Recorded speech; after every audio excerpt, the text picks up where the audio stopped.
நீங்கள் விசுவாசம் உள்ளவர்களாய் ஜெபத்தில் எவைகளை கேட்பீர்களோ அவைகளை எல்லாம் பெறுவீர்கள். விசுவாசத்தோடு இன்றைக்கு நீங்கள் செய்கிற ஒருவராவது ஜெபிக்கிற ஜெபத்துக்கு பதில் இல்லாமல் போக மாட்டீங்க. Everyone is going to be blessed with an answer for your prayer. Hallelujah. எவ்வளவு சந்தோஷம் தெரியுமா? ஆண்டவரை தேடி வந்திருக்கிறவங்களுக்கு நீங்கள் ஒருவராவது சும்மா வெறுமையாக போவதில்லை.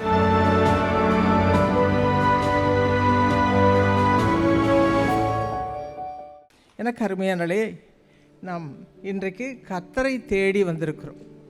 வேதத்தில் ஒரு அருமையான வசனம் உண்டு. சங்கீதம் 34:10 சிங்கக்குட்டிகள் தாழ்ச்சியடைந்து பட்டினியாக இருக்கும், கர்த்தரை தேடுகிறவர்களுக்கோ ஒரு நன்மையும் குறைபடாது. இன்றைக்கு உங்களுக்கு ஒரு நன்மையும் குறைபடாது. ஏனென்றால் மனுஷரை பார்க்க வரவில்லை, கர்த்தரை பார்க்க வந்திருக்கிறீர்கள். அவர் மத்தியில் உலாவி கொண்டிருக்கிறார். உங்களுக்கு இன்னது தேவை என்று அறிந்திருக்கிறார். அதன்படியே அவர் உங்களுக்கு ஆசீர்வாதத்தை கொடுப்பார். எனக்கு அருமையானவர்களே, இப்பொழுதும் எப்படி தேடுதல் என்று நாம் தெளிவாக பார்க்க போகிறோம். விசேஷமாக நம்முடைய குடும்பங்களுக்காக இன்றைக்கு பாரத்தோடு ஜெபிக்க போகிறோம். குடும்ப வாழ்க்கையில் பாருங்கள், எவ்வளோ பிரச்சனைகள், எவ்வளோ வேதனைகள், கண்ணீரோடு நீங்கள் வந்திருக்கலாம். எனக்கு அருமையானவர்களே, ஆகவே இன்றைக்கு தேடி வந்திருக்கிற உங்களுக்கு என்ன விதமான ஆசீர்வாதங்களை கொடுக்க போகிறார் என்பதை தான் பார்க்க போகிறோம். யோபு பாருங்கள், 42ஆம் அதிகாரம் 10ஆம் வசனத்திலே தன் சிநேகிதருக்காக வேண்டுதல் செய்தான். ஆண்டவர் சொன்னார், உனக்கு எவ்வளோ பாடுகள் இருக்கிறது, ஆனாலும் நீ உன்னுடைய சிநேகிதர்களுக்காக வேண்டுதல் செய் என்று சொன்ன பொழுது, அந்த சிநேகிதர் பொல்லாதவர்கள் அவரை பற்றி பலவித காரியங்களை சொன்ன பொழுதிலும் அவன் தேவனுக்கு பயந்து சிநேகிதருக்காக வேண்டுதல் செய்தான். அப்படித்தான் நாமும் கூட நம்முடைய சிநேகிதர்களுக்காக, நண்பர்களுக்காக வேண்டுதல் செய்ய வந்திருக்கிறோம். அந்த வேண்டுதல்களையெல்லாம் கர்த்தர் நிச்சயம் கேட்டு ஆசீர்வாதத்தை கொடுப்பார். அதே போல் இன்னும் அநேகர் வேண்டிக் கொண்டார்கள். அவர்களில் ஒருவர் பாருங்கள், சகரியா என்ற ஒரு ஆசாரியர் ஆலயத்தில் ஆண்டவருடைய வேலையை செய்து கொண்டு, அவருக்கு வேண்டுதல். அவருக்கு குழந்தை இல்லை, வயதான நிலைமையில், வயதான கணவனும் மனைவியும் குழந்தை இல்லை. அந்த சமயத்தில் அவர்கள் தேடி வந்தார்கள், ஆண்டவரை தேடி. அந்த மனுஷன் ஜெபித்ததுனால கர்த்தர் அவருக்கு அந்த வயசில் ஆசீர்வாதத்தை கொடுத்தார். அதே போல் 1 தீமோத்தேயு 2ஆம் அதிகாரம் 1ஆம் வசனத்தில் என்ன சொல்லப்பட்டிருக்கிறது? எல்லா மனுஷருக்காக வேண்டுதல்களையும் விண்ணப்பங்களையும் நம்ம பண்ண வந்திருக்கிறோம். பற்பல விதங்களில் ஜெபிக்கிறோம். பாருங்கள், பிலிப்பியர் 4ஆம் அதிகாரம் 6ஆம் வசனம் சொல்லுகிறது, இந்த விதமாக எல்லாவற்றையும் விண்ணப்பங்களை ஸ்தோத்திரத்தோடு கூட ஜெபத்தினாலும் வேண்டுதலினாலும் தேவனுக்கு தெரியப்படுத்துங்க. ஸ்தோத்திர பலி செலுத்தும் பொழுது உள்ளத்தில் எவ்வளோ சந்தோஷம் இல்லையா? கர்த்தர் அப்படிப்பட்ட ஆசீர்வாதத்தை கொடுக்க போகிறார். அதே போல் பாருங்கள், நீதிமானுடைய வேண்டுதலுக்கு கர்த்தருடைய செவி கவனமாக இருக்கிறது. ஆண்டவர் உங்கள் ஜெபத்தெல்லாம் இன்றைக்கு என்ன செய்கிறார்? கேட்டுக்கொண்டிருக்கிறார். நீதிமான்கள் உங்களை நீதிமான்களாக்கி உங்களுடைய ஜெபங்கள் ஒவ்வொன்றையும் கவனமாக கேட்கிறார். நன்றாய் கவனிங்க. ஒவ்வொருவரையும் கவனிக்கிறார், ஆண்டவர் கவனிக்கிறார். நீங்கள் செய்கிற ஜெபங்களை கேட்கிறார், கவனித்து அதன்படி உங்களுக்கு ஆசீர்வாதத்தை கொடுக்கிறார். உள்ளத்தின் ஆழத்திலிருந்து நீங்கள் செய்கிற ஜெபங்களை கர்த்தர் கவனித்து கேட்டு அதற்கு வேண்டிய ஆசீர்வாதத்தை கொடுப்பார். வருத்தப்பட்டு பாரம் சுமக்கிறவர்களே, நீங்கள் எல்லாரும் என்னிடத்தில் வாருங்கள், நான் உங்களுக்கு இளைப்பாறுதல் தருவேன். இளைப்பாறுதல், ஆறுதல்.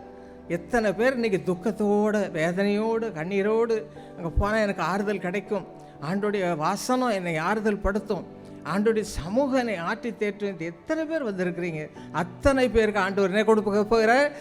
Is going to rest. Hallelujah. இருதயத்தில் சமாதானம், சந்தோஷத்தால் உங்களை நிரப்ப போகிறார். அதோடு கூட இன்னும் நம்ம என்ன இதுக்காக வந்திருக்கிறோம்? கலாத்தியர் 6ஆம் அதிகாரம் 2ஆம் வசனம் சொல்லுகிறது, ஒருவர் பாரத்தை ஒருவர் சுமந்து இவ்விதமாக கிறிஸ்துவின் பிரமாணத்தை நிறைவேற்றுங்கள். இப்படியெல்லாம் நம் ஜெபத்தை ஏறெடுக்க வேண்டும் என்று நாம் பார்ப்போம். முதலாவதாக, நீங்கள் விசுவாசம் உள்ளவர்களாய் ஜெபத்தில் எவைகளை கேட்பீர்களோ அவைகளை எல்லாம் பெறுவீர்கள். விசுவாசத்தோடு இன்றைக்கு நீங்கள் செய்கிற ஒருவராவது ஜெபிக்கிற ஜெபத்துக்கு பதில் இல்லாமல் போக மாட்டீங்க. Everyone is going to be blessed with an answer for your prayer. Hallelujah. எவ்வளவு சந்தோஷம் தெரியுமா? ஆண்டவரை தேடி வந்திருக்கிறவங்களுக்கு நீங்கள் ஒருவரால் வெறுமையாக போவதில்லை.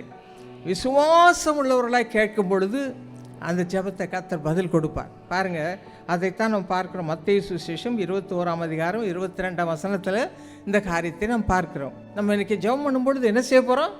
இது கர்த்தர் இப்பொழுது கொடுக்குறார், பெற்றுக்கொள்வோம். இது we are going to receive it. நம்ம பெற்றுக்கொள்வோம், எடுத்துக்கொள்வோம் என்று ஒரு நிச்சயத்தோடு ஆசீர்வாதத்தை பெற்றுக்கொள்ளப் போகிறோம். அல்லேலூயா! எவ்வளவு சந்தோஷம் இல்லையா? கர்த்தருடைய பிரசன்னம் எவ்வளவு சந்தோஷம் பாருங்கள். நம்ம பெருமையாய் போக போவதில்லை. உங்களுடைய ஜெபத்தை எல்லாம் கர்த்தர் கேட்க போகிறார், பதில் தரப்போகிறார். விசுவாசத்தோடு கேட்கும் பொழுது இந்த ஆசீர்வாதத்தை கொடுக்க போகிறார். நீதிமொழிகள் 15ஆம் அதிகாரம் 29ஆம் வசனம் சொல்லுகிறது, நீதிமான்கள், நீ எல்லாம் நீதிமான், கர்த்தருடைய பிள்ளைகள், ஆண்டவருடைய பிள்ளைகள். ஆகவே உங்கள் ஜெபத்தை எல்லாம் கேட்கும் பொழுது கர்த்தர் நம்ம மத்தியில் வந்திருக்கிறார், உங்களுக்கு பதில் தருவார். இன்னும் நம்முடைய ஆண்டவர் எப்படிப்பட்டவர்? ரோமர் 4ஆம் அதிகாரம் 17ஆம் வசனத்தில் இல்லாதவைகள் இருக்கிறவைகளை போல் அழைக்கிறவர். ஆபிரகாம் பாருங்கள், அதுதான் சொன்னான். ரோமர் 4:17 சொன்னால் இல்லாதவைகளை இருக்கிறவைகளை போய் அழைக்கிற தேவன். அப்படித்தான் இன்றைக்கு இல்லை, நிறைய வந்துருக்கலாம். விசேஷமாக குடும்ப வாழ்க்கையில் சமாதானம் இல்லை. எவ்வளோ குடும்பங்களில் சண்டை, பிரிவினை, கசப்பு, சந்தேகம், இருள், வராமை, எரிச்சல், இல்லாமை, நெருக்கம், குழந்தை இல்லை, பணம் இல்லை, வேலை இல்லை, இப்படிப்பட்ட நெருக்கங்கள். இந்த எல்லாவற்றின் மத்தியில் நம்ம எப்படி வந்திருக்கிறோம்? ரோமர் 4:17 படி இல்லாதவைகளை இன்றைக்கு உங்களுக்கு எப்படி செய்ய போகிறார் ஆண்டவர்? இருக்கிறவைகளாக மாற்ற போகிறார். ஹல்லேலூயா! இத்தனை பேருக்கு சந்தோஷம். கரங்களை உயர்த்தி ஆண்டவருக்கு ஒரு ஹல்லேலூயா சொல்லுவோமா? ஹல்லேலூயா! இருக்கிறவைகளாக போக போகிறீங்க. நீங்கள் everybody is going to receive it. பெற்றுக்கொண்டவர்களாக போக போகிறீங்க. ஒருவராக வெறுமையாக போக போகுது. அதுதான் இன்றைக்கி ஜெபம் பண்ண வந்திருக்கிறோம். விசேஷமாக உங்கள் குடும்ப வாழ்க்கையில் என்ன பாரத்தோடு வந்திருக்கிறீங்களோ அத்தனைக்கும் பதில் கொடுத்து அனுப்ப போகிறார். பாருங்கள், ஆபிரகாம் விசுவாசித்தான். அவன் எப்படி விசுவாசத்தான்?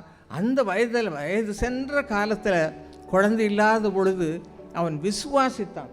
ஆண்டவர் எனக்கு நிச்சயம் இல்லாத நிலைமையை மாற்றுவார், எண்ணத்தை வைத்துக்கொள்ளுங்க. இன்றைக்கு இல்லாமல் வந்திருக்கிறேன். நான் குடும்ப வாழ்க்கையில் சமாதானம் இல்லாமல் வந்திருக்கிறேன். ஒருவருக்கொருவர் அன்பு இல்லாமல் கண்ணீரோடு வந்திருக்கிறேன். எனக்கு வாழ்க்கை கிடைக்குமா, சந்தோஷம் கிடைக்குமான்னு வந்திருக்கிறேன். ஆனால் ஆண்டவர் என்ன சொல்கிறார்? நான் இருக்கிறவர்களை மாற்றி அனுப்ப போகிறேன்.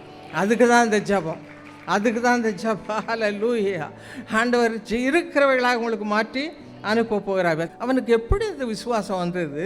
அதே அதிகாரம் ரோமர் 4ஆம் அதிகாரம் 21ஆம் வசனம் வாசித்து பார்த்தீங்கன்னா, தேவன் வாக்குத்தத்தம் பண்ணினதை நிறைவேற்ற வல்லவராய் இருக்கிறார் என்று முழு நிச்சயமாய் நம்பி தேவனை மகிமைப்படுத்தி விசுவாசத்தில் வல்லவனானான். பார்த்துங்க, வாக்குத்தத்தத்தை நம்பினான்.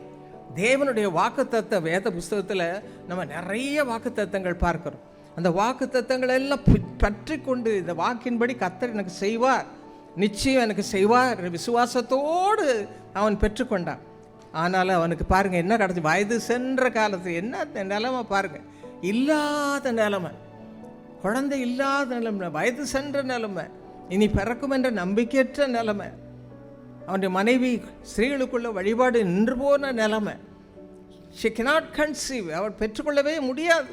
இந்த நிலைமையில் அவன் வாக்குத்தத்தத்தை பிடித்து ஆண்டவர் எனக்கு நிச்சயம் அருளிச்செய்வான் விசுவாசித்தான். அதே போல தான் நாமும் இன்றைக்கு காத்திருந்து நம்முடைய காரியங்கள் எல்லாம் இந்த ஜெப ஊழியத்தின் மூலமாக, இந்த ஜெபங்கள் மூலமாக கர்த்தர் இடத்துல இது பெற்றுக்கொண்டவர்களாய் போக போகிறோம். எத்தனை பேர் விசுவாசிக்கிறீங்க?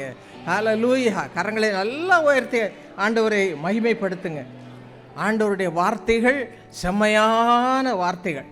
அது செம்மையானவனுக்கு என் வார்த்தைகள் நன்மை செய்யாதோ என்று மீகா 2ஆம் அதிகாரம் 7ஆம் வசனத்தில் வாசிக்கிறோம். இன்றைக்கு அந்த நன்மையை பெற்றுக்கொள்ளப் போகிறோம். பாருங்கள், வேத புஸ்தகத்தில் இன்னொரு காரியத்தை பார்க்குறோம். லூக்கா சுவிசேஷம் 5ஆம் அதிகாரம் 1 முதல் 10 வசனங்கள் வாசித்து பார்த்தீங்கன்னா, அங்கே சீஷர்கள் பேதுரு எல்லாம் மீன் பிடிச்சிட்டு வந்திருக்கிறாங்க. அப்போது ஆழத்தில் தள்ளி போடு என்று சொல்லுகிறார். நான் இப்போ தான் முழுவதும் நாங்கள் ட்ரைட் அவர் லெவல் பெஸ்ட், நாங்கள் எல்லாம் எவ்வளோ கஷ்டப்பட்டோம், ஒன்றும் அகப்படவில்லை. நீங்கள் சொல்லலாம், ஐயோ ஒன்றுமே இல்லை, கையில் இருந்த எல்லாம் காலியாக போச்சு, சமாதானமே இல்லை, எங்கள் குடும்பத்தில் செலவு பண்ணுறது காசே இல்லை, கடன். ஆரம்பத்தில் காருண்யாவில் நாங்கள் ஆரம்பிக்கும் பொழுது முற்றும் கடனில் தான் ஆரம்பித்தோம். ஒவ்வொரு ராத்திரியும் எந்த நேரம் என்ன நடக்குமோ சிமெண்ட் வாங்கணும், 2 நாளில் முடிக்கணும், கட்டடம் கட்டி ஆகணும், என்ன செய்யறது? அங்கேருந்து கோயம்புத்தூர்லேருந்து கால் வரும். என்னுடைய அன்பு கணவர் 11 மணி ராத்திரியில் முழங்கால் போடுவார். 3 மணி வரைக்கும் அப்படியே ஜெபத்தில் ஆண்டவரோடு போராடுவார். இல்லாதவைகளை இருக்கிறவைகளாக மாற்றுகிற தேவன் அற்புதம் செய்வார். ஹல்லேலூயா.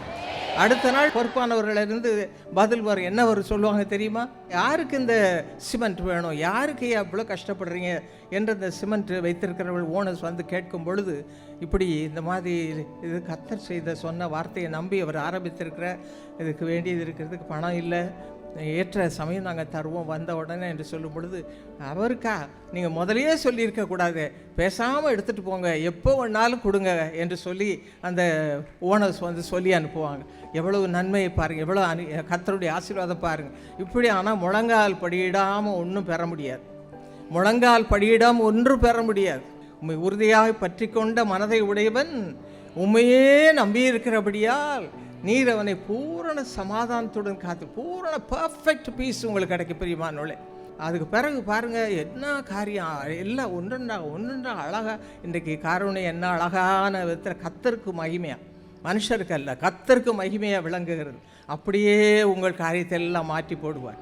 இன்றைக்கி என்னென்ன பாரத்தோடு வந்திருக்கிறீங்களோ, இவ்வளவு தூரம் உங்களை தாழ்த்தி ஆண்டவருடைய சமூகத்தை நாடி வந்தபடியினால ஆண்டவர் உங்களுக்கு நிறைவான ஆசீர்வாதத்தை கொடுப்பார். ஆபிரகாமுக்கு இல்லாத நிலைமையில், நம்பிக்கையற்ற நிலைமையில் அவன் விசுவாசத்தை ஜெபித்தான், நம்பினான். அதனால் அவனுக்கு அப்படிப்பட்ட ஆசீர்வாதத்தை கொடுத்தார். அதே போல் இந்த சீஷர்கள் பாருங்கள், ராத்திரி எல்லாம் நாங்கள் பாடுபட்டோம் ஆனால் ஒன்றும் கிடைக்கல என்று சொல்லினும் ஆண்டவருடைய வார்த்தை, அவருடைய வார்த்தையை பிடித்து அவர் செய்தார்கள். வலை கிழிந்து போகத்தக்கதாக மீன்களை பிடித்து கொண்டு வந்தார்.